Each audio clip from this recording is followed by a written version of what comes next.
Il est celui par qui le mythe de Lascaux est né. C'est au pied de la maison de Marcel Ravida que commence le sentier des inventeurs. Marcel a 17 ans lorsqu'il découvre un trou sur la colline surplombant le village de Montignac.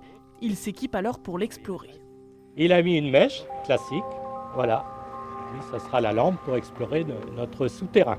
Car c'est bien dans un souterrain que Marcel et 3 autres jeunes garçons pensent s'engouffrer. Un souterrain qui pourrait contenir le trésor du manoir de Montignac. Les garçons qui découvrent Lascaux découvrent la grotte grâce à un mythe. S'il n'y a pas ce mythe, ils ne creusent pas.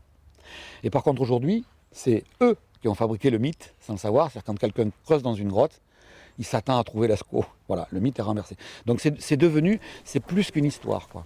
Ce sentier est le fruit du travail de l'association Culture et Découverte Lascaux, dont fait partie Jean-Marc Agnel, le fils d'un des inventeurs de la grotte.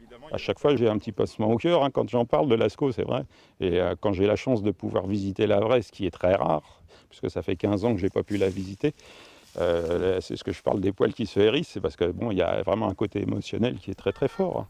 À l'occasion des 80 ans de la découverte de Lascaux, d'autres inventeurs de grottes ornées étaient présents ce week-end à Montignac. Parmi eux, Henri Cosquer, qui a été le premier à explorer la grotte qui porte son nom dans une calanque de Marseille. C'était au milieu des années 80.